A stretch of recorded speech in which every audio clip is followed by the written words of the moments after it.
Jo antes de la presentación de Coral, que la hará Nana del Casal de Sardones, en primer lugar quiero agradecer a Nana y en el Casal de Sardones la organización, ¿no?, de esta charla, y no únicamente la organización de esta charla, sino todo el trabajo que han ido realizando durante el confinamiento y durante la desescalada, ¿no? O sea, el Casal de Sardones, yo creo que organizando diferentes talleres durante el confinamiento, ¿no? Ha sido el espacio donde algunos talleres de preparación al parto que no se podían hacer en centros de salud se han hecho en el Casal de Sardones, ¿no? Y yo creo que esto también ha sido bonito, ¿no?, y necesario. Y también por la organización de diferentes actividades, desde talleres de sexualidad, de la organización de las jornadas Corintia junto con los Casaplanes, bueno, diferentes talleres que han ido organizando, y también la adaptación que han ido haciendo ahora para poder hacer talleres presenciales y al mismo tiempo también poder ofrecer otras actividades a todas nosotras, ¿no?, como esta misma, que al mismo tiempo el hecho de que se haga a través de Zoom, ¿no?, permiten al Casal de Sardones que, aunque esté ubicado en Palma, lo pueda aprovechar mujeres de diferentes puntos de la isla, ¿no?, y que muchas veces no se aprovechan de las actividades que se realizan en el Casal de Sardones, ¿no? Y bueno, y nada más, y ya paso la palabra a Nana. Por lo tanto, muchas gracias, ¿no?, por esto, y que ella presente a Coral. Muchas gracias, Rosa. Bueno, chicas, bienvenidas a todas, bienvenida Coral. Os presento a Coral Herrera, que nos va a hacer hoy su conferencia sobre disfrutar del amor, herramientas feministas para llevar la teoría a la práctica. Coral es doctora en Humanidades e Investigación y es experta en el análisis y la construcción social del amor romántico desde la perspectiva de género, así como de la dimensión cultural, económica, social y sexual de las relaciones de pareja. Además, es creadora del Laboratorio del Amor, que es una comunidad virtual de mujeres donde se trabajan... que accede más gente. Donde se trabajan aspectos relacionados con el amor y las relaciones de pareja mediante el acompañamiento y el apoyo mutuo. Coral, tú me corriges en algo si me equivoco, ¿vale?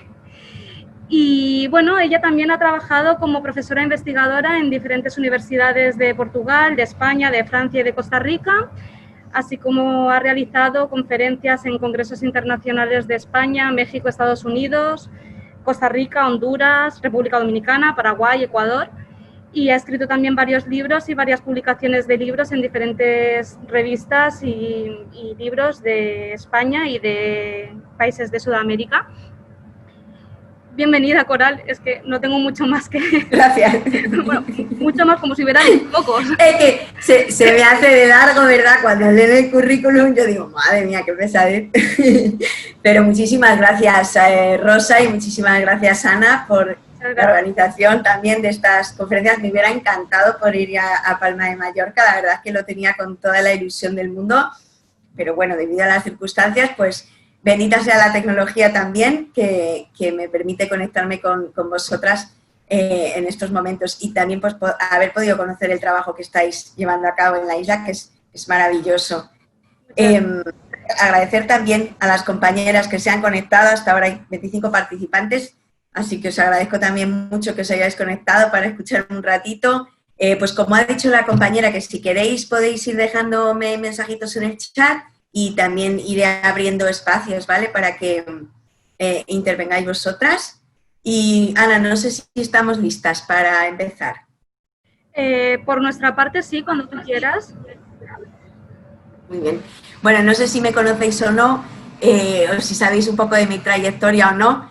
A veces digo, llevo ya tantos años en esto que siento a veces como que me repito, ¿no? Pero bueno, o sea, en una introducción así muy breve sobre en qué ha consistido mi trabajo, ¿no? Porque cuando yo tenía 23 años, terminé la licenciatura en Humanidades, y bueno, al principio me entró mucho vértigo porque pensé, Madre mía, el mercado laboral, estudiando humanidades, ¿qué empresa pide un humanista, no? Una humanista. Y entonces me hice el doctorado en humanidades para rematar la tarea. Cuando me tocó elegir un tema de mi tesis doctoral, rápidamente pensé en el amor romántico, porque yo andaba buscando un libro que explicara el fenómeno de la construcción sociocultural del amor romántico desde una perspectiva multidisciplinar y también desde una perspectiva feminista, y como no lo encontré, pues dije, voy a escribirlo yo. Fue una tarea, la verdad es que descomunal, porque fueron cerca de 6 años trabajando en ello, ¿no? Pero todo mi afán era un poco intentar entender el amor romántico desde la antropología, la sociología, la psicología social, la teoría política, la teoría económica, derecho, también la teoría del espectáculo, teatro, cine, relatos, cuentos, literatura, y quise aprovechar un poco todo ese bagaje, ¿no? De no ser especialista en nada, a tener noción de todas las ciencias sociales un poco para estudiar el fenómeno del amor romántico.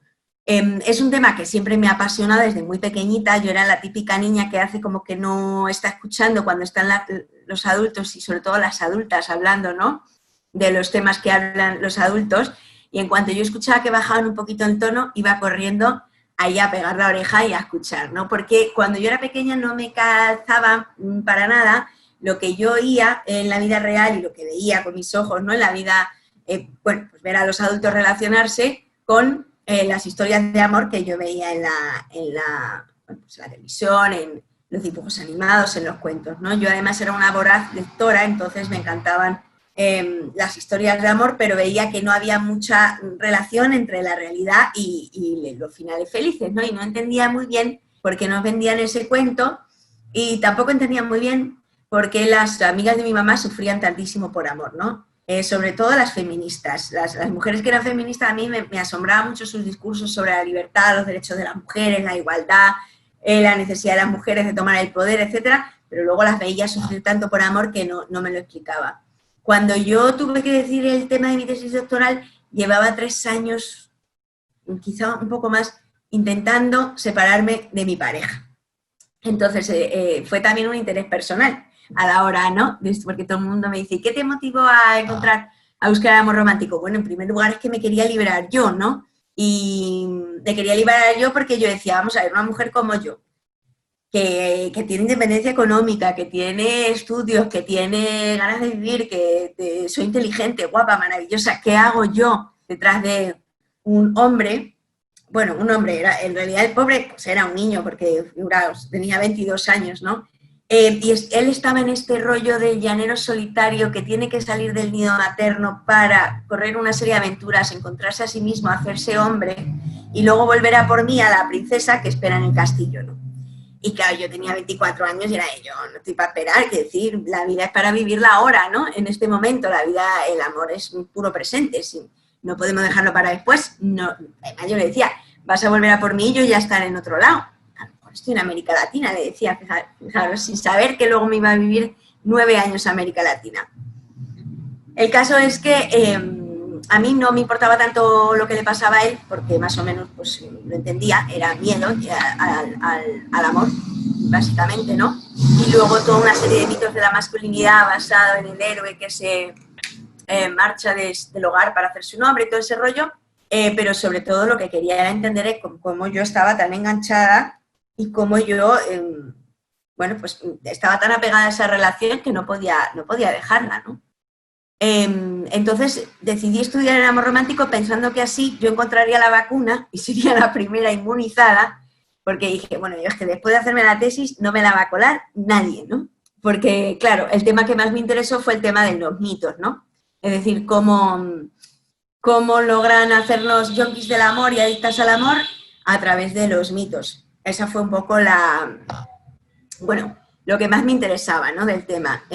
También, por supuesto, me interesaba entender por qué y a quién le beneficiaba que hubiera tantas mujeres sufriendo por amor, porque yo en un momento dado me di cuenta de que no era la única mujer que estaba sufriendo por amor, que el problema no estaba en mí. Yo es que pensaba que yo tenía un problema porque yo decía, pudiendo vivir más historias de amor, ¿qué hago yo aquí, no? Enganchada a un tipo que no me ama. o sea, porque realmente no me amaba, lo que pasa es que venía siempre a buscarme y yo siempre caía, ¿no? Yo me iba a vivir a mi pueblo y él siempre llegaba. Establecíamos, entonces, todo, pues imaginaos qué drama, ¿no? Para mí, el por qué no me respeto a mí misma, por qué me traiciono de esta manera. Coral, si has dicho que ya no más, ¿por qué sigues, no? ¿Por qué insistes? ¿Por qué claudicas? ¿Por qué te pones de rodillas, no? Para mí era toda una contradicción enorme entre mis principios feministas y mis sentimientos, ¿no? Que eran completamente patriarcales. Y entonces yo decía, tiene que haber alguna manera de llevar el feminismo a la práctica. Tiene que haber alguna manera porque, claro, me dice mi madre que con 8 años yo le decía a mi madre, ¿y por qué tus amigas no se aplican el feminismo? A lo suyo, que le vendría muy bien, mamá, porque están bien a llorar tus amigas y no se aplican lo que dicen, ¿no? Yo veía un gran abismo entre los discursos feministas y la praxis, ¿no? La práctica, el día a día, y se me ponían los pelos de punta de escucharlas llorar por Manolo o por Paco, y yo decía, pero si esos tíos no valen nada, ¿no? ¿Qué hacen tus amigas ahí? Y fijaros que, claro, luego me pasó a mí también. Y entonces, bueno, pues lo que más me impactó a mí fue el decir, bueno, ¿por qué el amor está tan asociado al sufrimiento? ¿Por qué somos tantas millones de mujeres en el mundo sufriendo, ¿no? Porque cuando me conecté con todas, me sentí parte de una comunidad mundial, global, universal, formada por mujeres de todas las edades, de todas las clases sociales, de todas las, de todos los aspectos físicos, porque, claro, siempre hemos llegado a pensar, bueno, que una mujer cuando es guapa, como nos dicen, ¿no? Si no está guapa nadie te va a querer, ¿no? Es el bombardeo principal que recibimos todos los días a través de las industrias culturales. Entonces yo pensaba, es que da igual que seamos guapas, feas, gordas, delgadas, cristianas, musulmanas, ¿no? Ricas o pobres, con estudios o sin estudios, ¿no? Somos millones de mujeres que sufren por amor, ¿no? Y mi idea era, pues, no solo analizar la cultura romántica, sino sobre todo encontrar herramientas para que dejemos de sufrir y para liberarnos, ¿no? Del sufrimiento.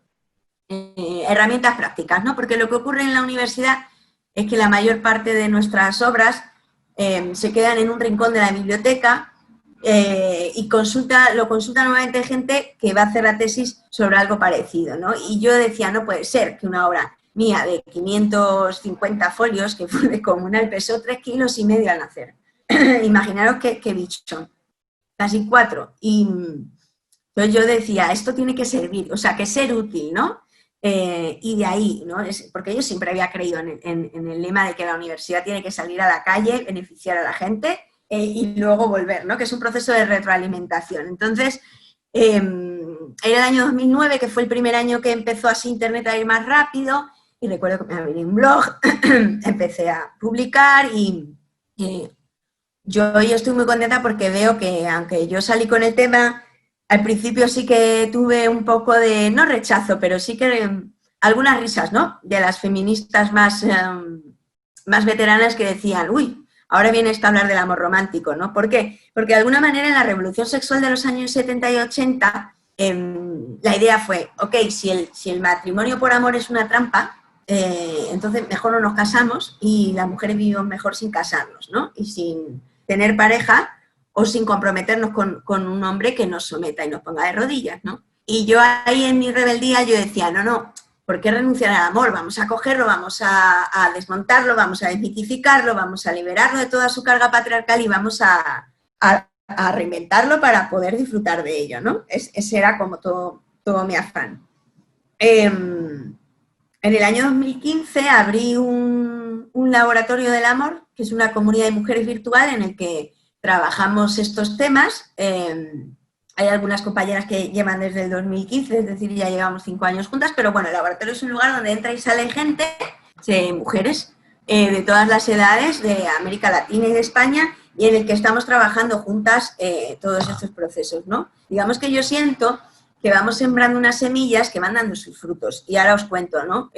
Ahora os cuento porque en la parte que más nos interesa a todas, que es la parte de cómo llevar la teoría a la práctica, es donde yo sí me he dado cuenta de que el trabajo que estamos haciendo sirve y cada vez que una de nosotras tiene una victoria en el campo del amor, pues de alguna manera pues es un éxito compartido, ¿no? Digamos que yo siempre las digo, cuando se libera una, nos liberamos todas, ¿no? Cuando de repente viene una y dice, oye, chicas, que voy a dejar esta relación, que no hay manera y tal, y vemos que es una compañera que ha estado sufriendo y pasándolo mal, pues hacemos fiesta, ¿no? Porque es una alegría inmensa, ¿no?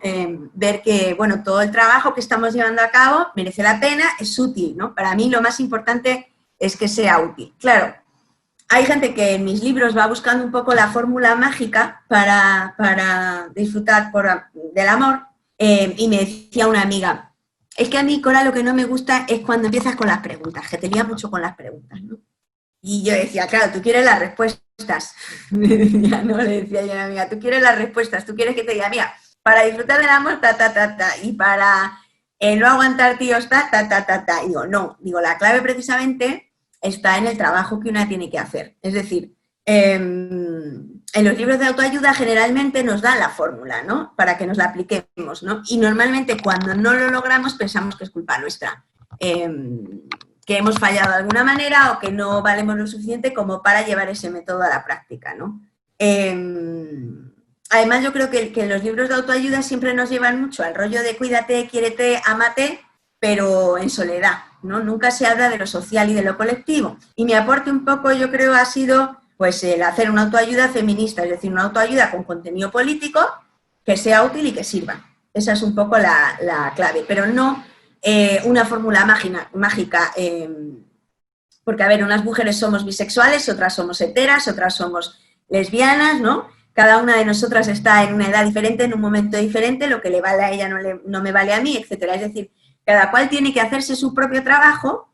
Es un trabajo que dura toda la vida, yo creo, ¿no? Es decir, que a la medida que nos vamos trabajando cosas, vamos avanzando, pero de alguna manera el patriarcado está muy potente dentro de nosotras. Hemos pasado media vida siendo machacadas y bombardeadas con el tema del amor romántico, ¿no? Entonces, una de las cosas que yo aprendí haciendo mi tesis doctoral es el tema de por qué, bueno, la diferencia entre los pensamientos, las ideas, ¿no? Y las emociones.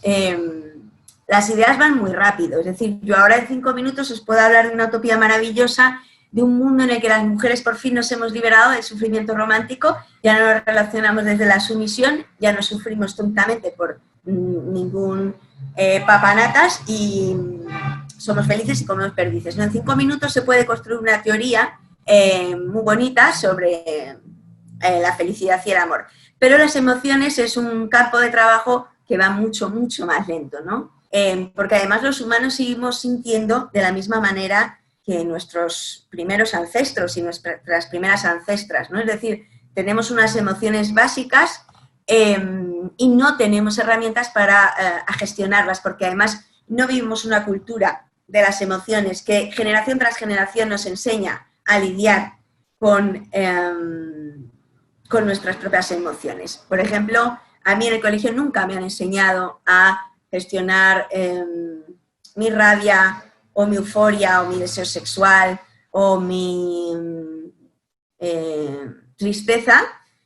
Nunca me han enseñado a gestionar mis celos o mis sentimientos de envidia para que no hagan nunca daño a nadie. Me han enseñado a reprimirlos, ¿no? Sobre todo a las niñas se nos reprima mucho la cólera, el enojo, la rabia. Nos dejan llorar, eso sí, y a los niños al revés, les dejan expresar su enojo, pero no les dejan expresar su tristeza. Pero es una educación basada en la represión de las emociones, ¿no? ¿Qué tenemos? Bueno, para cuando ya nos han destrozado el corazón y nos han destrozado la cabeza, tenemos psicólogos y psicólogas que nos ayudan a tirar para adelante. Pero lo bonito sería que en todos los colegios, en todas las escuelas y en todos los grados de formación tuviéramos psicólogos, psicólogas profesionales, ¿no? De la salud mental y emocional que nos ayudaran a prevenir, ¿no? Y a trabajar con esas emociones para que no nos arrasen a nosotras y no hagan daño a los demás. Creo que esto es una de las claves, ¿no? El, por ejemplo, que nos enseñen a discutir sin violencia, a tener una discusión con quien sea, con tu pareja, con tu mamá, con tu amiga, con tu compañera del trabajo, sin humillaciones, sin insultos, sin amenazas y sin hacernos daño. Porque precisamente lo que nos pasa cuando nos enfadamos es que vamos donde más duele, ¿no? Pues qué bonito sería si pudiéramos aprender a discutir sin utilizar la violencia verbal, ¿no? Que es una cosa que la gente cuando la digo se queda un poco como ¿Cómo? Porque todos estamos acostumbrados a pensar que cuando una discusión todo vale, ¿no? Las mentiras, las amenazas, las humillaciones, los insultos y sobre todo destrozar al adversario, ¿no? Y eso se ve muy bien en las redes sociales, que incluso cuando tenemos discusiones de carácter intelectual y teórico, no somos capaces de tratarnos bien ni de cuidarnos entre nosotras, ¿no? Y para mí esto es clave, ¿no? El tema de la educación. Por supuesto también, a la vez que necesitamos una transformación de nuestro sistema educativo, también necesitamos una revolución cultural. Y ahí pienso que en la medida en que cada una de nosotras nos vayamos trabajando el amor y nos vayamos trabajando las emociones y nos vayamos trabajando las relaciones que construimos, eso propicia un cambio y una transformación social y política también, y por supuesto económica, ¿no? Cuando cambiamos las maneras de relacionarnos, estamos cambiando la forma también que tenemos de organizarnos, ¿no? Ahora mismo, por ejemplo, nos relacionamos en base a la explotación.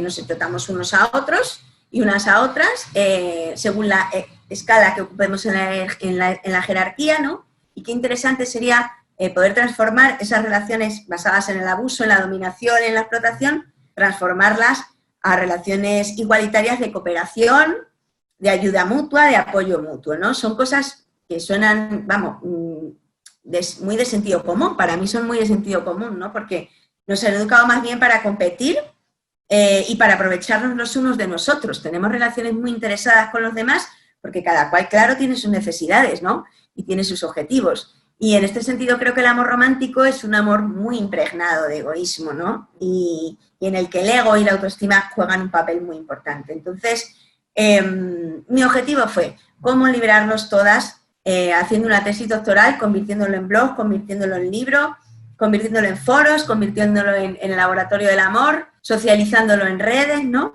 Y hoy estoy muy contenta porque veo que cada vez hay más congresos, jornadas, cada vez hay más blogs, cada vez hay más foros, cada vez más gente se siente interesada por este tema, ¿no? Porque al final el epicentro del patriarcado se encuentra principalmente en nuestro interior.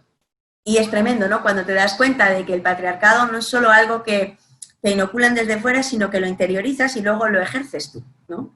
Y yo lo veo, por ejemplo, con mi pareja. En el trabajo que yo hago con mi pareja, pues los dos nos damos cuenta a veces de cosas que son súper patriarcales, ¿no? Le ponemos atención a eso, usamos mucho el humor también, pero nos trabajamos esas cuestiones porque las tenemos muy interiorizadas y muchas veces ni nos damos cuenta, ¿no? De que lo que para nosotras es algo natural o normal, pues en realidad no lo es. Y esta es la clave de todo el trabajo de despatriarcalización que hay que hacer de las emociones y de los sentimientos, ¿no? La idea de que lo que consideramos normal y natural no lo es.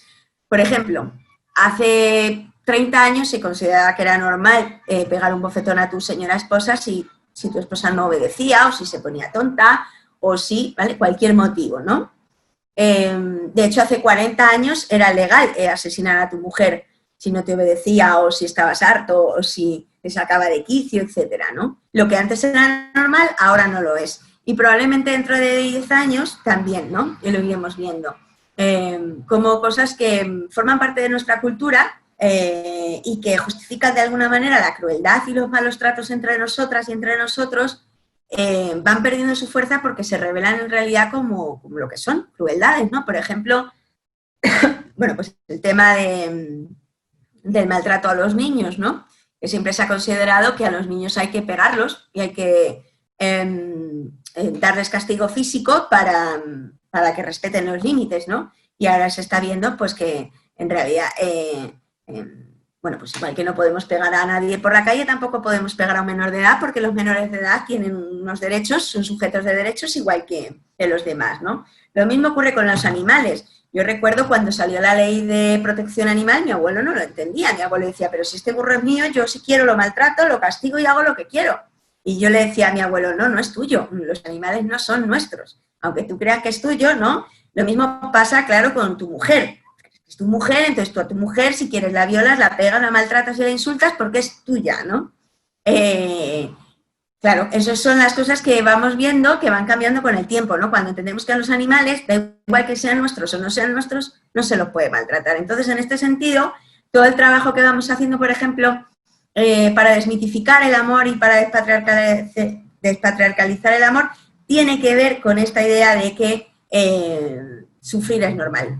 Entonces hay que romper, ¿no? El binomio, la asociación entre amor y sufrimiento. Hay que romperlo porque, bueno, una de las reivindicaciones principales del feminismo es que las mujeres tenemos derecho a vivir una buena vida. Tenemos derecho a disfrutar de la vida, tenemos derecho al placer, ¿no? Al disfrute y al gozo y a ser felices. Y esto suena muy bonito cuando se dice, pero es bien duro llevarlo a la realidad, ¿no? Primero porque hay unos condicionamientos sociales que no nos dejan ser felices a las mujeres, por ejemplo, toda la presión social que se cierne sobre nosotras, ¿no? Yo, a lo largo de mi vida, siempre ha sido cuando te echas novio, Coral, cuando te echas novio, Coral, me echo novio, lo presento, bueno, cuando os casáis, Coral, cuando os casáis, Coral, me caso, ¿cuándo tenéis un hijo? Bueno, pues tengo un hijo y ahora que me están pidiendo la parejita, ¿sabes? Como sois insaciables, ¿no? Yo digo, sois insaciables, no tenéis fin, después de la parejita que viene, ¿qué más queréis, no? Durante muchos años yo además pasé un tiempo, que fue el tiempo de la tesis, la verdad. Los 5 o 6 años de mi tesis doctoral estuve sin pareja y no os imagináis qué presión social, no solo por parte de las personas mayores de mi entorno, también mis amigas. Mis amigas me decían, pero Coral, ¿cómo vas a estar sin pareja? ¿No? Mi abuela me miraba y me decía, hija, si tú fea no eres. Y yo decía, pues claro que no soy fea, abuela. Yo decía, pues claro que no soy fea, es que no tengo pareja porque no quiero, porque no me apetece, porque estoy con una tesis doctoral, porque es una complicación, porque no quiero tener pareja, ¿no? Y mi abuela me decía, no, pero si yo te veo, y yo decía, pues claro, me ves y me ves bien, si estoy estupenda. Pero sí que recuerdo que había una tremenda preocupación por mi estado de soltería, ¿no? Y yo les decía, mira, no se me cae la piel, no se me cae el pelo, estoy bien, no tengo ninguna enfermedad. Los niveles de hierro, tensión, el azúcar, todo eso está bien, no estoy enfermando, estoy sola y estoy muy a gusto, ¿no? Recuerdo, bueno, que era una batalla con mi abuela, ¿no? Entendernos a nivel generacional, ¿no? Sobre todo la idea del sufrimiento, que yo le decía, abuela, es que no hay por qué sufrir por amor. Mi abuela me decía, hija, si es que hemos venido a este mundo a sufrir. Yo decía, no hemos venido a este mundo a sufrir porque también disfrutamos, ¿no? Y también la vida es muy cortita y esto no es un valle de lágrimas y luego no hay un paraíso. El paraíso está en la tierra. Eran discusiones, la verdad que muy bonitas, porque de alguna manera, bueno, en algún punto ella me daba la razón, ¿no? Porque es que me decía, no aguantáis nada las mujeres de hoy en día. Ella se llevaba un gran disgusto cuando mis novios me dejaban, o cuando yo les dejaba a ellos, ¿no? Porque decía que hoy en día las jóvenes no aguantamos nada, ¿no? Y yo le decía, pues es que yo no tengo necesidad de aguantar, pues si yo no estoy bien, pues no. Recuerdo que mi abuela me decía, pero si no te pega. Ya, pero tú te puedes separar de cualquier hombre sin necesidad de que te pegue, ¿no? Incluso aunque sea una buenísima persona y sea una bellísima persona, podemos separarnos de los hombres, ¿no? Bueno, pues está toda esa presión social, pero luego por otro lado también está la guerra que hay en nosotras. Quiero decir que también nosotras nos ponemos muchos obstáculos para no disfrutar del amor, para no disfrutar del sexo y para no disfrutar de la vida. El primer obstáculo que yo creo que nosotras nos ponemos es la culpa. Yo recuerdo, ¿no?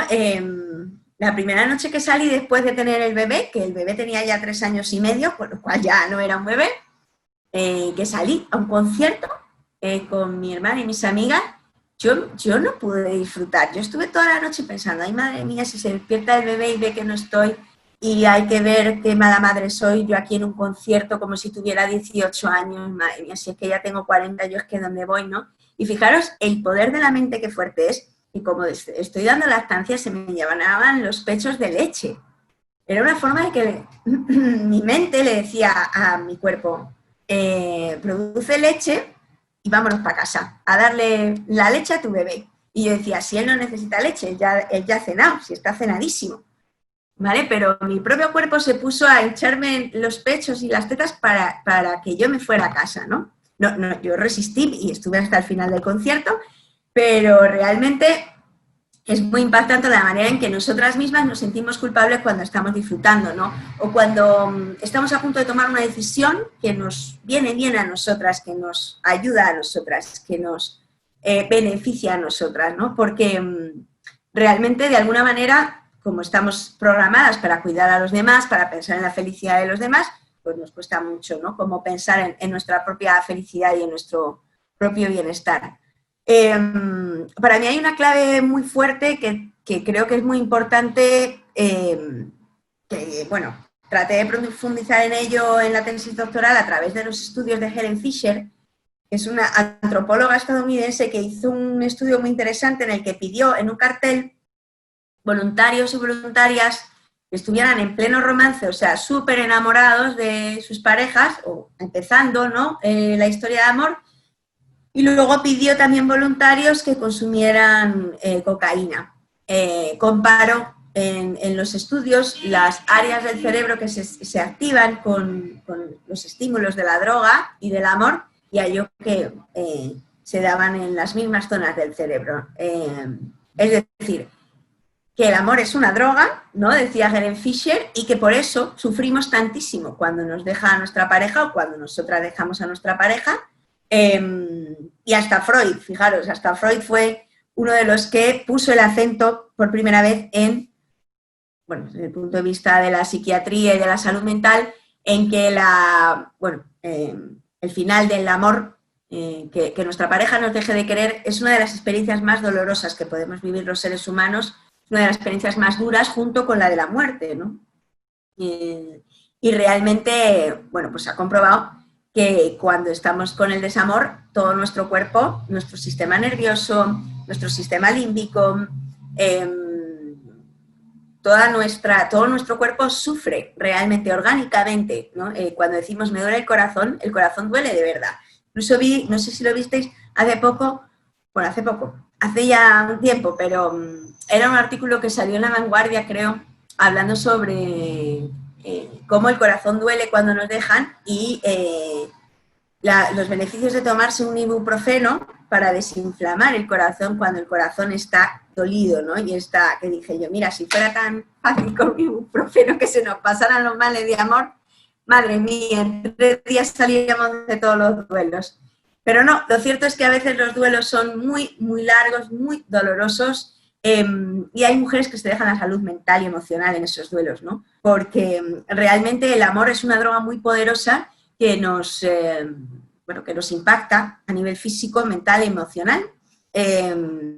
Y yo siempre he pensado, ¿cómo podríamos hacer para que los duelos fueran cortos, ¿no? Para que a ver, sufrir es inevitable, ¿no? El dolor de que alguien que está en tu cotidianidad y en tu vida se vaya es muy doloroso.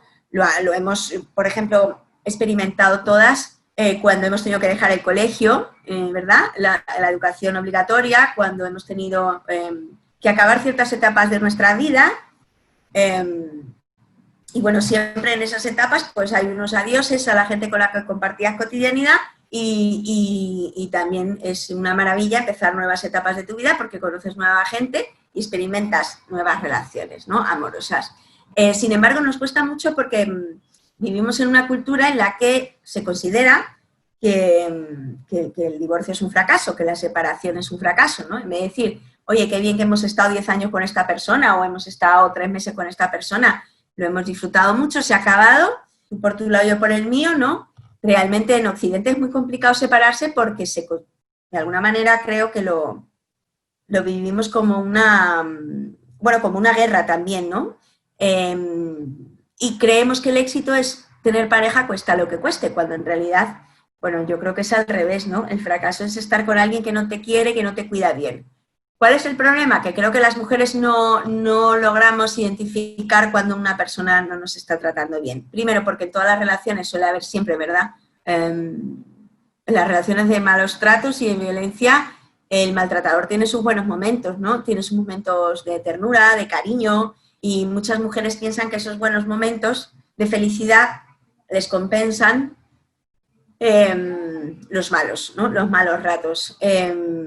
Muchas de nosotras hemos sido educadas para creer que el amor puede cambiar a las personas. Es el mito de la omnipotencia por amor, ¿no? El amor todo lo puede y cuando hay dificultades en el camino, al final yo con mi amor lograré salvar todos los obstáculos. Y bueno, creo que esto es muy importante desmontar porque nosotras jamás, ni nosotras ni el amor podemos cambiar a ninguna persona. Tampoco podemos salvar a nuestras parejas de sus adicciones, ni tampoco de sus problemas. Es decir, cuando una persona, por ejemplo, quiere salir del alcohol, pues tiene que ponerse ella a trabajar y pedir ayuda profesional, pero sus seres queridos difícilmente, ¿no?, pueden sacar a nadie de los pozos en los que están.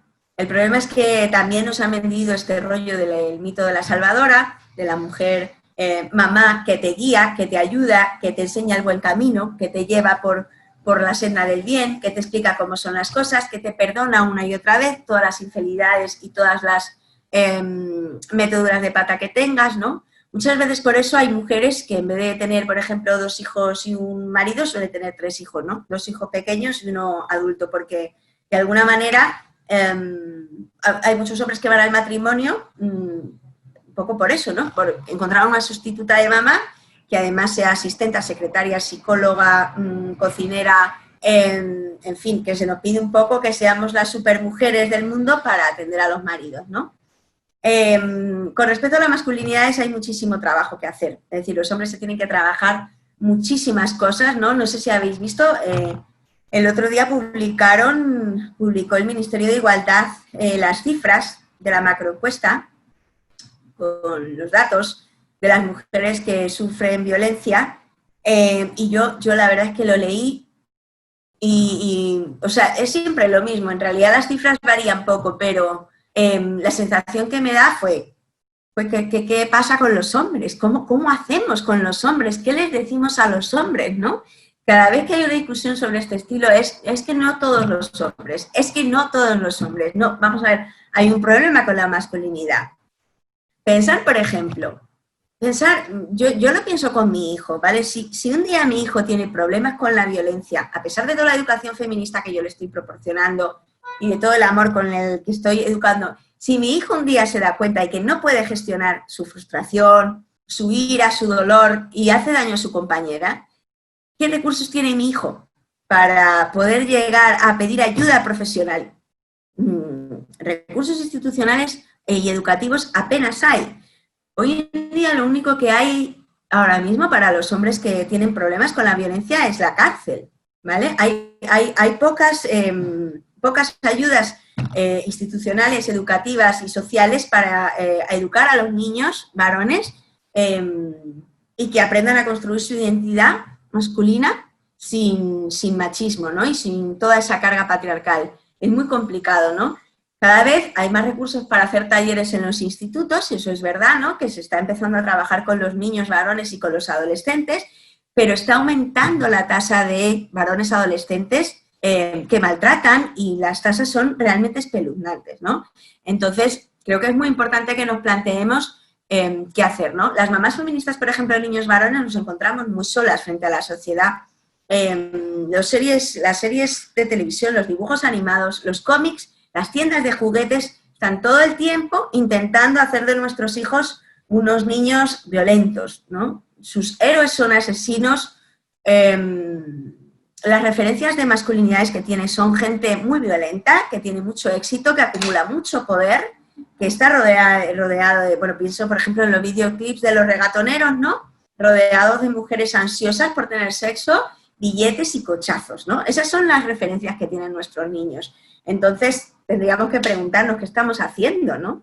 Nosotras, desde luego, yo creo que estamos haciendo un trabajo maravilloso. Nosotras llevamos ya años leyendo libros sobre el tema, debatiendo, hablando con las amigas durante horas, haciendo talleres, conferencias, charlas, y a veces siento que las mujeres ya estamos a años luz de los hombres, ¿no? Yo lo noto en mi grupo de gente, mi generación de 40 y tantos tenemos, que las mujeres, llega un momento en que cuando empezamos a hablar de lo importante, o sea, de lo personal y lo político, los hombres se pierden completamente, ¿no? En el lenguaje sentimental que utilizamos. Y yo tengo amigos que me preguntan, ¿y cómo puedo hacer para quitarme el patriarcado, no? ¿Y cómo puedo hacer para trabajármelo y qué herramientas hay? Bueno, yo escribí por ese amigo, escribí el libro de Hombres que ya no hacen sufrir por amor, ¿no? En el que, además de masculinidades, hablo del tema del amor romántico. Pero en cualquier caso, ellos se pongan o no se pongan, nosotras las mujeres tenemos que seguir nuestro camino. Es decir, tenemos que seguir en el camino hacia la libertad, en el camino hacia nuestros derechos más importantes, ¿no? Y seguir convencidas de esta idea de que el amor se puede disfrutar, ¿no? De que no hemos nacido para sufrir, no estamos condenadas a sufrir ni a pasarlo mal.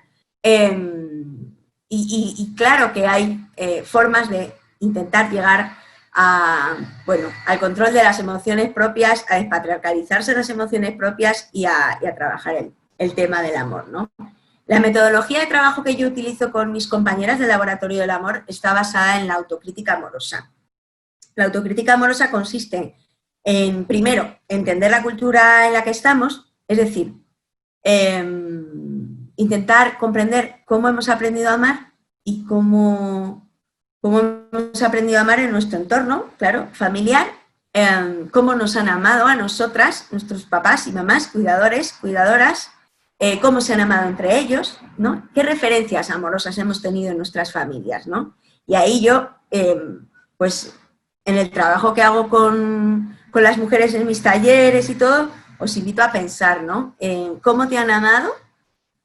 ¿Cómo se han amado entre sí las personas de mi entorno, de mi círculo más próximo, de mi círculo familiar? Y cómo me ha influido, ¿no? La forma en que ellos se han querido o no se han querido. Porque, bueno, en uno de los ejercicios que hacemos, que es ponernos a pensar en parejas felices en nuestro entorno, parejas felices que no importa que se hayan separado, pero que durante el tiempo que hayan estado les hayas visto tú feliz, cuando te pones a pensar realmente son muy pocas, ¿no? Las parejas que tú has visto un buen trato, una relación igualitaria, una relación de compañerismo, ¿no? Yo en todas las relaciones que repaso de los adultos que han formado parte de mi vida, casi todas las relaciones hay una desigualdad y una descompensación por la cual las mujeres trabajan el doble de horas que los hombres. Y para mí eso pues no es el estilo de relación feliz, ¿no? Y bueno, es muy importante tener en cuenta esto. Y luego también en el trabajo que hacemos, también es muy importante tener en cuenta no solo la socialización en la que hemos sido educadas en el amor romántico, sino toda la cultura, todos los relatos que nos han impactado, ¿no? Las películas favoritas con las que hemos vibrado, con las que hemos llorado, ¿no? En mi generación fue Grease, Dirty Dancing y Pretty Woman, ¿no? Y en todas las películas, bueno, pues podemos ver todos los roles, todos los estereotipos, todos los mitos de la feminidad, ¿no? Que de alguna manera sí nos han impactado, ¿no? Y sí nos han influenciado a la hora de amar nosotras mismas y de relacionarnos, ¿no? Yo, por ejemplo, pues siempre he pensado que los hombres me abrían el camino a la sabiduría, sobre todo en la universidad, ¿no? Los hombres sabios que te hacen ver eso que las mujeres no sabemos y que además a través de ellos te conviertes en adulta, ¿no? Y cuando lo vi en Dirty Dancing dije, claro, si es que me viene a mí de esto, ¿no? No sé si os acordáis de la última escena de Dirty Dancing, que la saca, ¿no? Y la dice, no permitiré que nadie te acorrale, y la saca ahí y la pone a bailar, ¿no? Y allí es donde ella se hace mujer, ¿eh? Entonces, cuando yo me pongo a analizar mis protagonistas favoritas, mis héroes masculinos favoritos, es donde me doy cuenta de dónde me viene a mí, pues, la cultura romántica que he interiorizado, ¿no? Y que tengo en mi interior y que ahora me estoy trabajando. Pero es muy importante, ¿no? Partir de esa idea, ¿no? De cómo es la cultura amorosa en la que estoy, cómo he aprendido a amar a través de los relatos y de mi gente, ¿no? Cómo se me ha metido eso dentro, ¿vale? Y ahora la cuestión principal, claro, es cómo sacarlo, ¿no? Cómo desaprenderlo, ¿no? Para mí una de las claves es, bueno, pues eso, entender que lo romántico es político, es decir, que lo que nos pasa a una nos pasa a todas, que todas somos educadas bajo el mismo esquema narrativo de chico conoce a chica, chica espera al chico, chico salva al mundo y después el chico cuando tiene un rato salva a la chica, ¿no? Y la chica es la recompensa del chico, es decir, es un esquema romántico que se repite por los siglos de los siglos de los siglos. Y aunque la tecnología, si os fijáis, avanza porque hay ahora mucho 3D y mucho Dolby Surround, pero seguimos en la misma estructura. Y entonces, bueno, pues el paso siguiente de la metodología de la autocrítica amorosa es identificar todo aquello que nos hace daño, todo aquello que queremos cambiar, todo aquello que no nos gusta, todo aquello que no nos hace la vida fácil o que nos hace la vida muy difícil, ¿no? Este no es un trabajo fácil porque yo, por ejemplo, para trabajar y ver, por ejemplo, yo en mi caso he utilizado muchísimo el autoengaño y el autoengaño es una forma de autoboicot a mí misma, una forma de autoboicot que no me permite disfrutar de mis relaciones, que no me permite estar bien porque de alguna manera yo misma con mis inseguridades me he puesto muchas veces muchas barreras en el camino, ¿no? Con mis inseguridades, mis complejos, mis miedos y bueno, mi falta de autoestima, ¿no? Que es una de las principales cuestiones. que trabajamos con este método de la autocrítica amorosa, ¿no? El entender no solo por qué yo tengo una baja autoestima, sino por qué somos millones de mujeres las que tenemos la autoestima tan baja, ¿no? Y en este punto, cuando digo lo romántico es político, es llegar a preguntarnos, ¿quién se está beneficiando de las mujeres que sufren por amor? ¿No? ¿Quién se está beneficiando? Es decir, ¿quién saca partido, quién saca provecho de que las mujeres tengamos tanta dependencia emocional, de que las mujeres adoptemos posiciones de sumisión, ¿no? Cuando nos enamoramos, que perdamos la cabeza, que perdamos el sentido común y que seamos capaces de dejarlo todo por amor, ¿no? ¿Quién se beneficia? Y si os fijáis, hay muchísima gente que se beneficia. La mayor parte de la gente que se beneficia son hombres. Hablamos de todos los hombres que tienen toda la industria cultural que nos vende mitos, por un lado, ¿no? Que nos hace adictas a los relatos de amor, a las novelas, a los culebrones, a las series televisivas, todo el mercado de las bodas, celebración de banquetes, vestidos de novia, peluquería, maquillaje, todo lo que tiene que ver con una celebración nupcial, la industria inmobiliaria por la fundación de nuevos nidos, de familias felices. Los hombres, por ejemplo, que se dedican al tráfico de mujeres y al proxenetismo también se benefician del sufrimiento romántico porque una de las principales formas de captar mujeres para secuestrarlas y dedicarlas a la esclavitud sexual es a través del enamoramiento, es decir, las enamoran para sacarlas del hogar y llevárselas a Europa o a Estados Unidos. Y en general todos los hombres se benefician, ¿no? Porque, mirad, el otro día estábamos hablando del tema de... Bueno, pues una amiga que decía, no use condón, y creo que no use condón con él porque pienso que así me elegirá más, ¿no? Y la dijimos todas, somos millones de mujeres las que no usamos condón, creyendo que así engancharemos a esos tíos. Y el aborto, que luego nos lo tenemos que hacer, el embarazo y las enfermedades, nos las comemos nosotras. Y el cáncer que sufrimos de ovarios y de útero también nos lo comemos nosotras. Entonces, qué iluso, ¿no? Qué iluso pensar que las mujeres, tratando de complacer a los hombres, vamos a ser más amadas, ¿no? Cuando en realidad, además, es siempre justo al revés. El caso es que dentro de esta cuestión, lo más importante a la hora de trabajar la autocrítica amorosa es cómo nos cuidamos, cómo nos estamos cuidando a nosotras mismas, cómo cuidamos a los demás, cómo nos cuidan los demás. Para mí esta es una de las claves del trabajo, ¿no? Intentar ver, bueno, para llegar a la conclusión de que si alguien no nos cuida, pues no tenemos que estar con ese alguien, ¿no?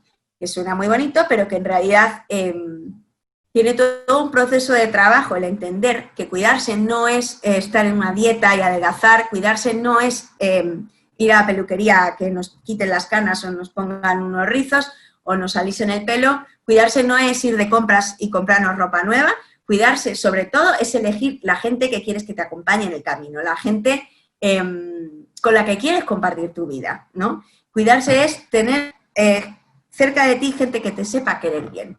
Y para eso también nosotras tenemos que saber querernos bien y cuidarnos bien, ¿no? En primer lugar, yo creo que tenemos que intentar, que trabajar con la idea de que todo se puede trabajar y de que podemos trabajar con nosotras todo lo que queremos cambiar o mejorar, ¿no? Y para eso, yo siempre digo, ¿no? Nos tenemos que hacer un listado, un listado de las cosas que nos queremos trabajar para vivir mejor, para que nuestra vida sea más fácil y más bonita y para que la vida de los demás también sea más fácil y más bonita, ¿no? Yo todo este trabajo le hago con la idea de la ética amorosa y la filosofía de los cuidados, es decir, que los cambios y mejoras que yo haga en mí para ser mejor persona no deben hacer daño a nadie, no deben perjudicar a nadie, ¿no? Esto es bien complicado cuando nos planificamos qué queremos hacer y cómo lo vamos a conseguir, ¿no? Porque este es el segundo paso. El primer paso es ver qué quiero trabajar, qué quiero lograr, qué metas quiero conseguir para cuidarme mejor y para estar bien. Porque además es una pregunta que nunca nos hacemos, compañeras. Si os fijáis, por ejemplo, a la hora de negociar cómo vas a construir el amor con una pareja, si no sabemos qué es lo que queremos nosotras, pues no podemos negociar.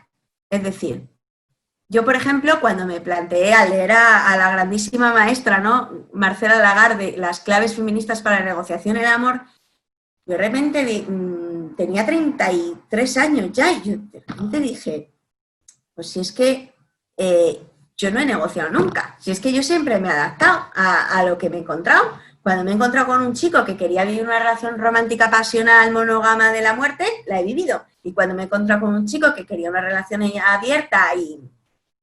¿vale? También. Es decir, que yo siempre he estado ahí como, bueno, me adapto a esto, me adapto a lo otro, pero yo nunca me he escuchado a mí misma decir, ¿qué quiero yo? ¿Qué necesito para estar bien? ¿Qué tipo de relación quiero tener? ¿Qué me apetece en estos momentos de mi vida? Porque obvio no me apetece lo mismo a los 15 que a los 25 y tampoco me apetece lo mismo a los 40 que supongo a los 65, que ya me apetecerá otra cosa, no lo sé, ¿no? El caso es que yo misma a lo largo de mi vida voy cambiando. Pero nunca nadie me ha dicho, ¿y tú qué es lo que quieres, Coral? Ni siquiera mis parejas. Me ha preguntado, ¿para ti qué es el amor? ¿O qué tipo de relación quieres llevar? ¿No? Nunca he negociado, ¿no? Y tampoco he negociado conmigo misma. Entonces esto es muy importante, saber lo que una quiere y luego establecer las estrategias que voy a utilizar para conseguirlo, ¿no? Yo en mi caso me he estado trabajando, bueno, pues durante mucho tiempo los celos, las inseguridades, la asertividad, me trabajo mucho, es decir, el aprender a decir que no sin sentirme culpable, el aprender a no victimizarme cuando expreso lo que siento, lo que quiero, lo que digo, intentar no llorar, que para mí ha sido siempre muy difícil, intentar no llorar, porque siempre he tirado mucho por el rollo del victimismo y es algo que me llevo trabajando muchos años, ¿no? He tenido momentos súper buenos, creo que también la edad me está ayudando, ¿no? A la hora de identificar cuándo tengo que ser asertiva, cuándo tengo que ser valiente y decir, oye, no, o oye, sí, oye, yo quiero esto, o oye, yo quiero lo otro, ¿no? Pero me ha ayudado mucho el darme cuenta primero de qué es lo que yo quiero, lo que yo necesito para luego poder negociar, ¿no? ¿Qué ocurre en las negociaciones? Por supuesto, hay que tener claro los límites y las líneas rojas, ¿no? Hay cosas que son innegociables. En mi caso, por ejemplo, la frecuencia con la que veo a mi gente y el tiempo que dedico a mi gente querida, familiares y amigas y amigos, no es negociable. Es decir, vamos, que con ninguna pareja voy a negociar eso. Mi red afectiva no es negociable, ¿no? Tampoco es negociable el trato, es decir, el trato tiene que ser exquisito, tanto por mi parte como por la suya, ¿no? Y no es negociable diferentes formas de malos tratos, vamos. Hay cosas que tenemos que tener muy claras, ¿no? Por ejemplo, para mí es muy importante la intimidad, que mi pareja respete mi intimidad, que mi pareja respete mis tiempos, ¿no? Que mi pareja respete mi libertad y todo lo que le pido a mi pareja me lo aplico yo, obviamente. O sea que si yo le digo a mi pareja, por ejemplo, mi trabajo no es negociable, nunca voy a dejar de trabajar por tener pareja, ¿no? Pues entonces también lo mismo, ¿vale? Siempre intento que todo sea mutuo, ¿no? ¿Cuál es el tercer punto de la autocrítica amorosa? Poner en práctica en el día a día lo que me estoy trabajando, ¿no? ¿Y cómo se pone en práctica? Pues en la interacción cotidiana, ¿no? Pues a mí a veces me ha pasado, bueno, cada vez me pasa más, ¿no? Que soy capaz de congelar una escena e identificar, por ejemplo, Coral, en este momento tienes que ser asertiva, o Coral, en este momento tienes que decir que no, aunque te cueste mucho, ¿no? Yo misma me digo, a ver, mira a los ojos a esa persona, no bajes la cabeza y di no, ¿no? O di sí, ¿vale? Pero esa es la interacción cotidiana del día a día, ¿no? Cuando me he juntado con una pareja sí que entiendo que es mucho más difícil porque estamos, bueno, pues con la serotonina, la dopamina, la oxitocina, ¿no? Cuando estamos borrachos de amor es verdad que cuesta mucho utilizar más bien, ¿no? El sentido común. Yo creo que cuesta mucho utilizar el sentido común, pero se puede. Es decir, la excusa no es que estoy enamorada, entonces no puedo cuidarme, no puedo pensar con claridad y no puedo ser sensata. Al revés, cuando estamos enamoradas es cuando más cuidado tenemos que tener, ¿no? Es algo parecido a cuando salimos de fiesta, ¿no? Yo digo, bueno, pues tú puedes estar bebiendo y en un momento dado puedes decir hasta aquí, porque ya me está subiendo mucho el alcohol y no me está sentando bien o no me estoy controlando mucho y hasta aquí hemos llegado. Yo, por ejemplo, trato de hacerlo en todo momento, ¿no? Pues, bueno, yo es que no bebo alcohol, entonces no puedo poner ese ejemplo, pero sí, lo que es el autocuidado, el decirte hasta aquí, ¿no? Y en este sentido es muy interesante que reflexionamos acerca también de los límites que nosotras nos ponemos a nosotras mismas. Cuando estamos bueno, cuando estamos en un momento importante, qué límites nos ponemos a nosotras mismas y cómo negociamos con nosotras mismas. Porque todo este trabajo de lo romántico sirve para... a ver, se me ha ido. Todo este trabajo de lo romántico sirve para aprender a querernos a nosotras mismas, cuidarnos mucho mejor a nosotras mismas y querer y cuidar a los demás, a los seres que queremos, ¿no? Entonces creo que es muy importante también que seamos capaces de ponernos límites y de respetarlos. Voy a poner un ejemplo para que se entienda, ¿no? Yo, por ejemplo, para mí ha sido siempre fundamental cuando rompo una pareja o cuando me dejan, el contacto cero. Es decir, después de cerrar la historia de amor, darnos un abrazo enorme, todo el rollo, empieza la época del desenganche, de la desintoxicación, ¿no? Y acuerdo con mi pareja, contacto cero. Entonces, yo estoy en mi casa y estoy pensando... es que se quedó con mi libro de Marcela Lagarde, que para mí es fundamental. Entonces le tengo que llamar y decirle, oye, ¿tienes mi libro de Marcela Lagarde? Por favor, vamos a quedar para devolvérmelo, ¿no? Entonces mi yo racional dice, Coral, tú no necesitas ese libro de Marcela Lagarde realmente. Sí, porque claro, me lo regaló mi padre y entonces le tengo mucho cariño porque me lo regaló mi padre, además la edición es de 1900 no sé qué, entonces no voy a encontrar otra igual porque Marcela Lagarde, porque no sé cuántos, ¿no? Y entonces mi yo, el racional, dice, Coral, hay muchos libros de Marcela Lagarde, puedes ir a cualquier biblioteca en cualquier momento, puedes comprarte otro libro de Marcela Lagarde, no es con un no sé qué. No son excusas, es no. Entonces, cuando yo discuto conmigo misma, lo que yo me digo es, tú y yo que habíamos pactado, que no le llamabas, ¿no? Pues entonces, sé leal y sé respetuosa contigo, y sé honesta y sé responsable. Y así me regaño, chicas, para que veáis, me regaño porque trato de tener una coherencia y una lealtad hacia mí misma, y eso es un acto de autocuidado y de demostración de amor inmenso, ¿vale? Cuando tú eres capaz de ponerte límites y cuando tú eres capaz de decirte, esto no te va a sentar bien, esto no te va a hacer bien. Tú y yo habíamos quedado que se acabó esa historia de amor, que no lo vas a llamar, que no vas a utilizar excusas tontas y punto, ¿no? ¿Qué os puedo decir? Creo que con el tiempo he logrado, ¿vale? Al principio no, al principio llamaba y decía, es que...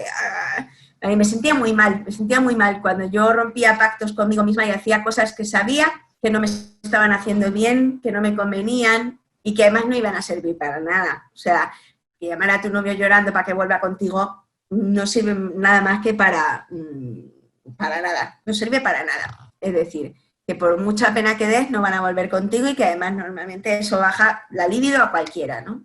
Sin embargo, bueno, pues creo que es una de las mayores dificultades que tenemos las mujeres, el parar la guerra con nosotras mismas y decir, voy a serme fiel, voy a ser comprometida conmigo misma. Y estas son las 3 claves para mí más importantes del trabajo, la honestidad, la responsabilidad y el compromiso con una misma, ¿no?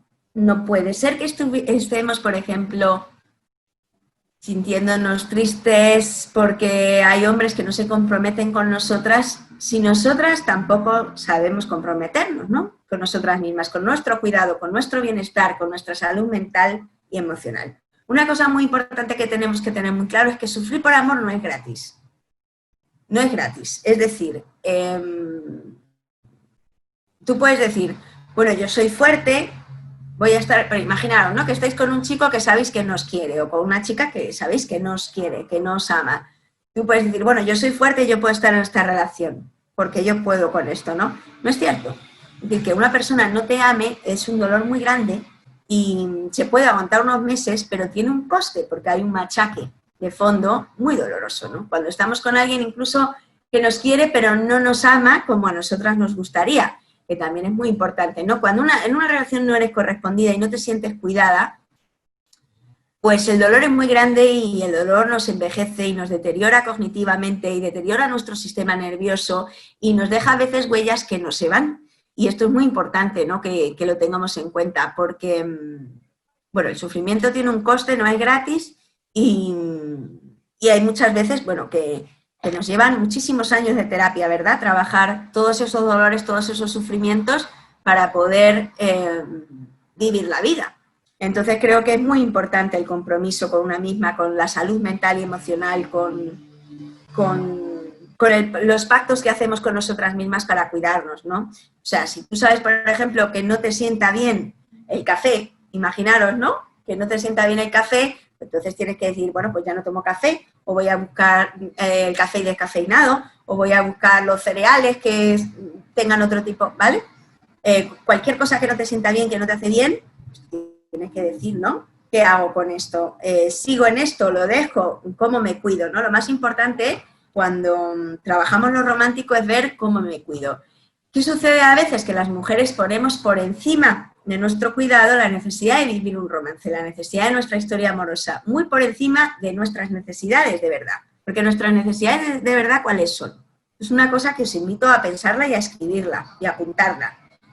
¿Qué es lo que yo necesito para ser feliz, para estar bien, ¿no? Yo cuando pregunto a las mujeres, ¿no? Hay algunas que me dicen, yo para ser feliz necesito que mis hijos estén bien. No. Hay que ver qué es lo que tú necesitas para estar feliz sin traerse al marido, a los padres, a los amigos y a todos los seres queridos, ¿vale? Obvio que yo también necesito para ser feliz que mi gente esté bien, pero el trabajo con una misma es decir, ¿qué necesito yo? ¿Qué me hace feliz a mí? A mí, ¿qué es lo que me gusta? Me gusta hacer teatro, me gusta diseñar ropa, me gusta tirarme en paracaídas del avión, me gusta viajar, me gusta jugar al ajedrez, me gusta la astronomía, me apasiona la jardinería, me encantan los perros. ¿Qué es lo que nos gusta? ¿Qué es lo que nos hace feliz? ¿Qué es aquello que nos hace, por ejemplo, perder la noción del tiempo, ¿no? A mí, por ejemplo, una cosa que me hace perder la noción del tiempo es leer. Leer, que me apasiona y soy capaz de estar 5 horas y no me doy cuenta. Me tienen que quitar del libro porque se me va la onda, ¿no? Hace mucho tiempo que no leo, pero confío que cuando mi hijo sea mayor lo pueda hacer, tener más tiempo, ¿no?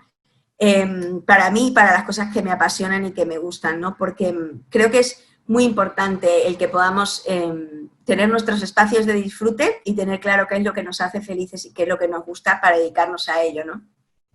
En un taller fue muy duro porque una compañera me preguntó, Coral, ¿y si tu pasión es el amor romántico? ¿Y si no tienes otra pasión en tu vida que buscar, encontrar y vivir el amor romántico, ¿no? Y yo ahí, pues claro, me quedé alucinada, ¿no? Porque yo he empleado también muchísimo tiempo de mi vida en el amor romántico, desde que soy pequeñita, muchísimas horas al amor, ¿no? Y entiendo que haya mujeres cuya única pasión sea esa, ver pelis de amor, ligar en apps, en Tinder y en redes sociales, buscar al hombre de su vida o a la mujer de su vida, enamorarse, vivir el amor, ¿no? Porque nos han educado para eso. Pero es muy importante desprogramarnos, ¿no? Y desaprender todo eso que hemos aprendido, porque vamos a ser francas y suena muy duro, pero nos va la vida. A algunas mujeres nos va la vida en eso. Es decir, las mujeres que hemos sido educadas en el romanticismo patriarcal, no es solo que nuestra salud, bienestar esté en peligro, sino también nuestras propias vidas, ¿no? Con esto no quiero decir que el amor romántico mate, lo que quiero decir es que el machismo asociado al amor romántico mata y por eso es tan importante, ¿no? Cuidar la manera en que nos relacionamos, cuidarnos a nosotras mismas frente al amor, ¿no? Esta es una de las claves que yo veo muy importante. Cómo nos cuidamos cuando nos separamos, por ejemplo, pero también cómo nos cuidamos cuando nos enamoramos y cómo cuidamos a la gente a la que queremos cuando nos enamoramos, ¿no? Uno de los fallos más grandes que cometemos las mujeres es que una vez que encontramos a la media naranja nos aislamos de nuestra red y de nuestra gente y cuanto más solas y también más manipulables y también más susceptibles, ¿no? De sufrir violencia. Y no solo la violencia que se ve, sino también la que no se ve. Y esto nos cuesta muchísimo más, ¿verdad? Identificar cuando una pareja no nos está queriendo bien y no nos está tratando bien, ¿no? Hace poco tuve el caso dentro de mi propia red de amigas, ¿no? De una amiga que se había hecho un máster en género se había hecho un máster en violencia machista, en violencia de género, y que cuando me planteó lo que la estaba pasando, no era capaz de ver que estaba sufriendo un maltrato tremendo. Y un tipo, imaginaros, un tipo que nunca le levantó la voz, nunca la insultó, nunca gritó. Es de estos tipos que te van empujando al abismo para que seas tú la que te vayas lentamente, pero sin ningún tipo de escena violenta, nada que le puedas contar a tu amiga, ¿no? Por ejemplo, de, pues me ha hecho esto, me ha hecho lo otro, ha golpeado la mesa, ha tirado algo mío. No, no, estoy hablando de un tipo exquisito en el trato que la machacó de una manera horrible, ¿no? Y ella no era capaz de identificarlo como maltrato, ¿no? Y yo le decía, tú coge los apuntes del máster, coge los apuntes del máster. La clave no está tanto en el perfil del maltratador, sino en cómo tú te estás sintiendo. Y esa es tu verdad, ¿no? Cuando muchas mujeres dicen, es que yo no sé identificar si estoy en una relación de maltrato, de violencia. Es cómo te sientes tú. La primera señal, la más inequívoca, es cuando tú llegas a casa, en vez de estar sonriendo, llegas llorando. O estás angustiada, o tienes miedo, o te sientes insegura, ¿no? Cualquier sentimiento que nos haga sufrir y que nos haga pasarlo mal es lo que nos da, yo creo, la clave, es lo que nos da la clave de que no estamos bien y de que esas relaciones hay que dejarlas. Incluso os digo, chicas, compañeros maravillosos y compañeras maravillosas que son muy buenas personas, ¿vale? Pero que no están enamoradas o que no saben tratarnos bien o que no saben cuidarnos bien, ¿no? Hay que dejar de pensar que la persona que maltrata es un monstruo horrible que viene con un cuchillo, ¿verdad? Porque nosotras también tenemos una maltratadora dentro y la prueba de ello es lo poco que nos cuidamos, ¿no? Yo cuando empecé a trabajar la maltratadora que llevo dentro dije, wow, ¿no? Qué fuerte. Por ejemplo, compañeras, yo os propongo, ¿no? Que en vuestro trabajo personal veáis con qué voz os habláis, en qué tono os habláis a vosotras mismas. Si utilizáis insultos para regañaros, ¿no? Cuando tú dices, venga, no seas tonta, o venga, no hagas eso, ¿no? Cuando tú a ti misma ves que has hecho algo mal o te sientes mal por algo, ¿no? ¿Cómo dialogas con tu voz interior? ¿Cómo te tratas, ¿no? Porque yo, por ejemplo, descubrí que tenía una gran guerra contra mí, que me fustigaba un montón, ¿no? Hasta que encontré una forma de hablar conmigo que es, bueno, Coral, esto no lo has hecho bien, pero seguro que la próxima vez lo puedes hacer mejor. Vamos a pensar, ¿vale?, cómo hacer para no repetir lo que acabo de hacer. Cómo voy a hacer para no volver a caer en lo mismo y cómo voy a hacer para que no me hagan daño y para yo no hacer daño, ¿no?, a los demás.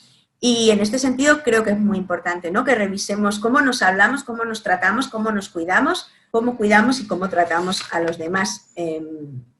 Creo que la responsabilidad sobre nuestra forma de amar es fundamental, que tenemos que aprender a amar como adultas, como adultas plenamente responsables de sus actos y de sus discursos. Es decir, no sirve decir, bueno, voy a dejar esta relación y seguir en ella pensando que es que no somos capaces, que es que no sabemos cuidarnos, que es que no podemos evitarlo, ¿no? Es lo que dicen muchas personas, por ejemplo, que tienen adicción al juego, a las drogas o al alcohol, ¿no? Que es, no puedo dejarlo, no sé cómo hacerlo, es inevitable en mí, ¿no? Hay que empezar un poco a creerse que sí somos capaces, ¿no?, de desengancharnos del amor y que sí que somos capaces de tratarnos bien y de irnos de las relaciones en las que no nos encontramos bien, ¿no? El mayor de los éxitos yo creo que consiste en cuando estamos en pareja y somos capaces de ver que una relación no funciona y de mutuo acuerdo lo vemos, lo verbalizamos y decimos, vamos a dejar esta relación porque no funciona, por los motivos que sean. La verdad es que los motivos importan poco, lo importante es cuando tú ves que no estás siendo feliz, ¿no? Porque para separarse también hay que negociar y también hay que saber tratarse bien y también hay que saber quererse bien. O sea, la separación es también un proceso, ¿no? Y no nos enseñan a separarnos bien, no nos enseñan a cuidarnos mientras nos separamos, ni a cuidar a nuestras parejas, ni a cuidar a nuestros hijos e hijas, ni a cuidar a nuestro entorno, ¿no? Porque es muy importante también entender cómo afecta al entorno nuestras separaciones, ¿no? Y bueno, pues creo que con el tema de la autocrítica personal es como podemos llegar a por ejemplo, imaginar ¿Cómo me gustaría a mí separarme, ¿no? El otro día en mi muro de Facebook propuse un ejercicio que es que cuando te juntas con una persona o cuando te gusta mucho una persona, ¿no? Seas capaz de imaginarte cómo sería esa persona en el final de la relación, ¿no? Porque claro, al principio, como estamos tan fascinadas, al principio siempre hay un proceso de idealización y de mitificación, pero sería muy interesante que nos hiciéramos esa pregunta, ¿no? Y esta persona, por ejemplo, cuando lo dejemos, dure lo que dure la relación, 1 año, 2 años, 20 años, ¿cómo va a ser como ex? ¿Va a ser buena persona? ¿Me lo va a poner fácil? ¿Me va a cuidar cuando sea ex? ¿Me va a hacer la guerra? ¿Me va a tratar mal? ¿No?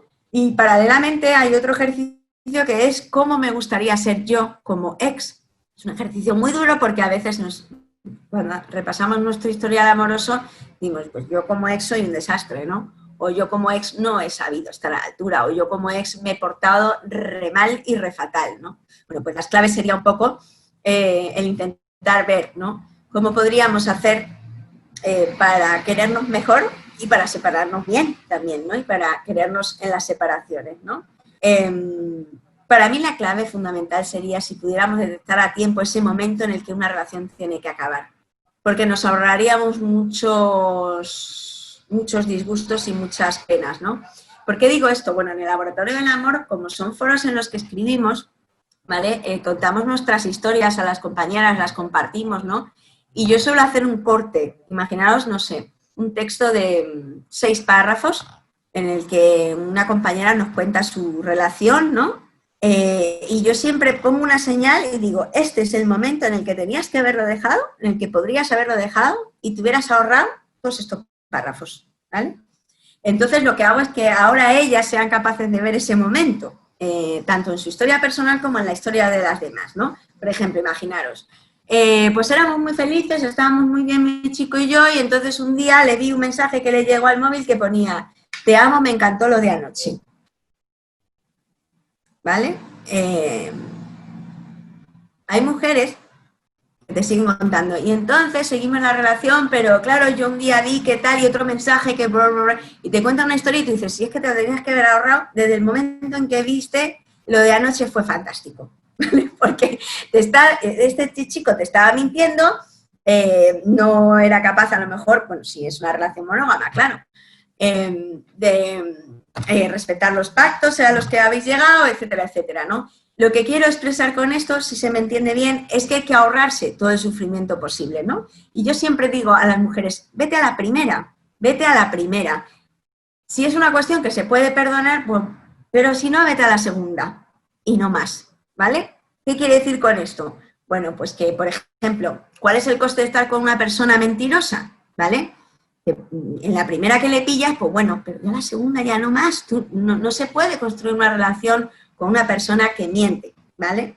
O estás con un tío que un día se le escapa un mal gesto, se le escapa un golpe, ¿vale? O se le escapa un insulto fuerte o un golpe en la mesa, puede decir, bueno, se habla del tema, que no vuelva a pasar, etcétera. Pero a la segunda ya no más, ¿comprendéis? Y esta es, yo creo, la clave, ¿no? Por la cual muchísimas mujeres incluso podrían salvar su vida, ¿no? Si fuéramos capaces de identificar en qué momento, por primera vez en esta relación, yo me he sentido mal, ¿no? Y yo siempre hablo de que le pongamos atención a la luna de miel.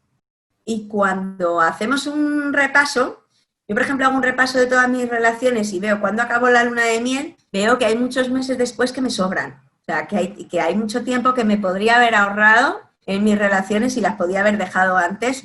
¿Y por qué no las he dejado? Pues bueno, por miedo a la soledad, por esta idea que tenemos siempre de que nunca más nadie nos va a amar como esa persona nos amó, o ese miedo a que nosotras no podamos volver a enamorarnos nunca como nos enamoramos aquella vez, el miedo a la soledad, el miedo al que dirán, el miedo al fracaso, también el enganche tóxico, personal, químico, ¿no? Que me ha costado mucho... bueno, pues identificar, ¿no? Son muchos los motivos por los cuales las mujeres no nos vamos de las relaciones en las que no somos felices, pero sería maravilloso si pudiéramos identificarlo. Y si pudiéramos también, claro, trabajar la autoestima para entender que sí nos merecemos una relación bonita, que sí nos merecemos una relación amorosa, ¿no? Y que sí que nos merecemos ser bien queridas y ser bien cuidadas, ¿no? Y bueno, pues creo que en este sentido ese trabajo se hace mucho mejor en buenas compañías que sola. Quiero decir que yo durante este tiempo, para mí, por ejemplo, el Laboratorio del Amor es un refugio total, ¿no? Cuando tengo que trabajar cuestiones, porque a mí sola me cuesta más llegar a determinadas conclusiones, me cuesta más tomar perspectiva, ¿verdad?, de las cosas, ¿no? Y para mí, a mí me nutre mucho el trabajo de cuestionarnos constantemente, ¿no? Tanto con las amigas, por ejemplo, lo hago, como con mi grupo del laboratorio, ¿no? Y en los talleres y el trabajo que hago con mujeres, ¿no? Porque de alguna manera me ayuda mucho el hacerme preguntas, el cuestionarme todo el tiempo, ¿no? Y el tratar también para mí es muy importante, ¿no? Trabajar todo el tema del autoengaño que me ha llevado a estar en relaciones en las que no he sido feliz, ¿no? Y en las que no me he sentido cuidada, ¿no? Por esta idea de que yo pensaba que yo podía, ¿no?, estar con un hombre que no me quisiera románticamente, o que no simplemente quería estar conmigo porque estaba a gusto, se lo pasaba bien, pero no sentía un vínculo romántico, ¿no? Para mí todo el trabajo de autocrítica amorosa lo que tiene que servir es no solo para ver las cosas malas que he hecho, la gente que ha sufrido por mi culpa, las veces que yo me he hecho sufrir a mí misma, todo eso no es para fustigarse, sino más bien para decir, ok, ahora quiero hacerlo mejor, ¿no? Ahora quiero trabajar para sufrir menos y para disfrutar más. A mí me ayuda mucho tomármelo como una cuestión de rebeldía política. Es decir, yo soy feminista porque no quiero que las mujeres sufran por amor a un hombre, tampoco a una mujer, pero tampoco quiero sufrir yo, ¿no? Y quiero que las mujeres se cuiden a sí mismas, que nos cuidemos entre nosotras, y yo me debo de cuidar a mí, porque lo veo como una obligación moral, ¿no? El decir, ¿cómo me quiere el patriarcado? El patriarcado me quiere triste, me quiere amargada, me quiere acomplejada, me quiere con miedo, me quiere con inseguridades, me quiere desolada. ¿Cuál es la mayor rebeldía? Pues tratar de ser feliz, ¿no? Tratar de estar contenta, tratar de cuidarme bien, tratar de disfrutar la cortita vida que tengo, porque en realidad, si lo pensáis, pues vida solo tenemos una y no podemos pasar años de nuestra vida, ¿no?, despilfarrando nuestro tiempo y nuestra energía. Yo creo que también es un tema que nos lo tenemos que plantear así desde el punto de vista práctico, ¿no? ¿Cuánto tiempo y cuánta energía tengo y dónde la pongo? ¿Dónde pongo el foco y dónde pongo el amor que siento, ¿no? El problema es que nos han educado a pensar que tenemos mucho amor para dar a un solo hombre, ¿no? Y en realidad lo lindo, yo creo lo bonito, es cuando descubrimos que tenemos mucho amor para darnos a nosotras mismas, para darle a nuestra familia, para darle a la gente con la que trabajamos, si trabajamos con gente, para relacionarnos con el mundo, con los animales, con las cosas también, ¿no? Para mí, por ejemplo, fue un hallazgo, ¿no? Porque yo antes, cuando fregaba, tendía mucho a romper vasos y platos, y recuerdo que un novio mío me decía, tú tienes que fregar este plato con amor, Coral, con amor, con cariño, como si fuera un objeto preciado, que tú valoras, porque aunque en realidad podrías ir al bazar a comprarte otro plato, ¿no? Si te rompe uno, pues te compras otro, ¿qué más da? Pues toda esa filosofía, digamos, del cuidado, del cariño, ¿no? Y empecé a ponerle mucho cariño a todo lo que hacía, desde subirme la cremallera de las botas, que siempre lo rompía, ¿no? Empecé a hacerlo con amor y ya no se me rompen los zippers, ¿no? Las cremalleras de las botas. Lo mismo con todo lo que hago, con el trabajo, con las palabras que dedico a los demás, ¿no? Pues intento hacerlo todo con amor. Mi relación con el mundo, mi relación con los objetos, mi relación con los espacios también, ¿no? Cómo cuido los espacios, cómo cuido lo que como, cómo cuido lo que digo, lo que hago, pues creo que es muy importante, ¿no? Este tema de cuidarse mucho, pero no para quedarse una sola en casa, sino para relacionarse con amor, con la gente y con el mundo en el que vivimos. Y la verdad es que yo creo que es muy complicado hoy en día y que es todo un acto de resistencia, ¿no? Y ahora con la pandemia, pues creo que todavía más, ¿verdad?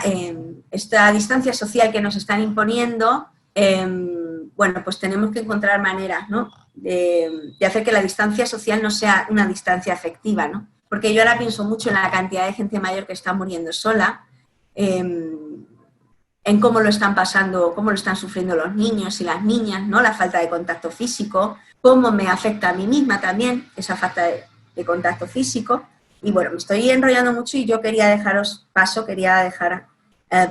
a vuestras preguntas, a vuestros comentarios, a vuestras críticas, a todo lo que se os ocurra, a todo lo que os apetezca hablar y todos los temas que queráis poner sobre la mesa, porque he hablado yo sola y me he enrollado mucho, ya son las 7:30, entonces quería un poco abriros ese espacio, ¿vale? Que digáis, no sé, preguntas, inquietudes, o que planteéis también vuestros problemas, vuestros temas personales y vuestras